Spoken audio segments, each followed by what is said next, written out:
Okay, here's my 1/5000 Star Destroyer box from Bandai, and here is the finished model. I didn't videotape building the whole thing because I just finished the USS Missouri and I just wanted to take a break and do something fun for me.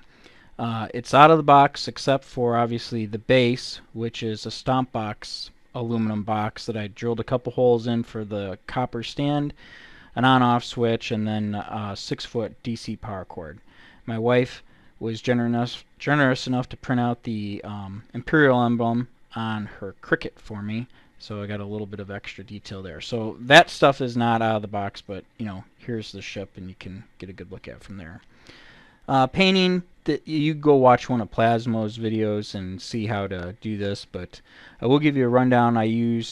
All the colors used are neutral gray, light ghost gray, flat gold gray, flat black, light gray, pale blue gray, insignia white. That's what I finished dusting the whole thing off with, and then of course aircraft gray.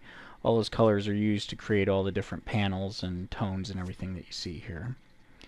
I think the detail in this model is unbelievably impressive. I was blown away by how good this thing looks out of the box. I have a larger old Revel model sitting in my stash, and it looks like a kid's toy compared to this thing. This looks actually like a movie prop, like they could have used this for a movie. So anyway, very, very pleased with how the paint job turned out and how the whole thing looks.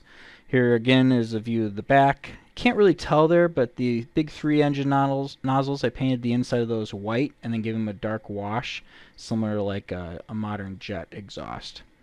Here's the Millennium Falcon that I stuck on the back, hiding there, just a little bit of an Easter egg for anyone who comes to see the ship in real life. I mean, this whole model is only a foot long, about 6 inches wide. Do a nice slow little pass here. If you look closely, you'll see a bit of styrene stuck on the side that I missed. I don't know, somehow it fell on there and got stuck, but I wiped that off later. Real quick plug here for shopcallforfire.com. This is a t-shirt company owned by a veteran who does a bunch of art, including this A10 Warthog piece you see here. I'll provide a link down below. It'd be really cool if you go and check them out. I like to support fellow vets. Alright, so here's the ship with the lights turned on, and as you can see, it looks pretty good, I think. All the lights are popping out really well, even with all the shop lights turned on full blast. They still can see the windows and everything, and we'll get a look at the engines here from the back.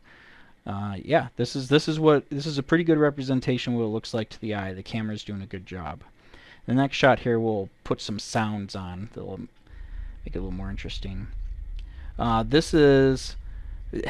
just wanted you guys to see all the detail here. That opening is about 1 centimeter high, or about a 1/4 inch, and they shoved all that detail in here along the whole length of the hull. Just super impressive. I couldn't help but let everybody take a look at this. And hopefully you don't mind the engine noise. The variation in the glass windows is because I filled the backside of the holes with Tester's clear window glue, and this is mostly what it looks like here in real life. Later you'll see some lens glare from the camera in the low light shots that we do, but this is what it looks like pretty accurately in person. Alright, there's the shuttle bay underneath. I just thought the ambient radiant light coming from the sides looks incredible. There's the fearsome grappling arm that we saw in the first movie. Here's a view from the other side. You can see the forward shuttle bay. I like how the forward LED does kind of give a bluish hue coming out of right there. Alright, this is where we started having some fun. My wife helped me out with the sounds and holding up the black background here, kind of try and make this look like a movie pass. At this point, I'm just having fun with the model.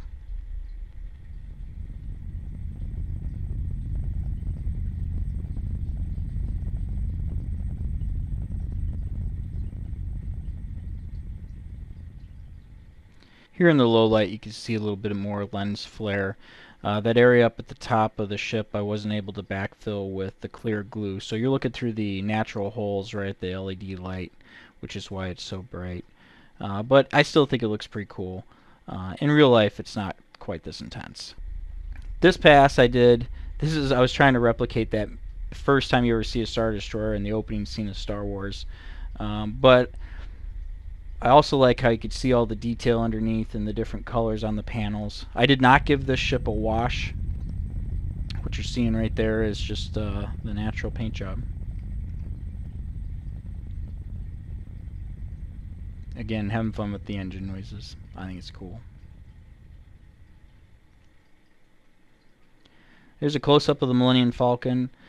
It, along with those two shield generators you see on top, are about the size of a green pea. So it's really small, and yeah, it was a little fiddly to get that paint on there that you see. This is again another view of it in low light situation. Here the engines come across pretty bright.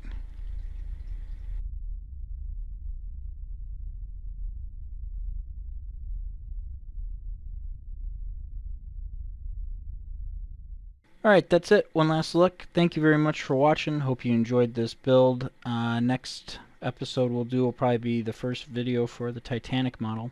Anyway, this was a lot of fun. Hope you enjoyed it, and thanks for watching. We'll see you all again next time.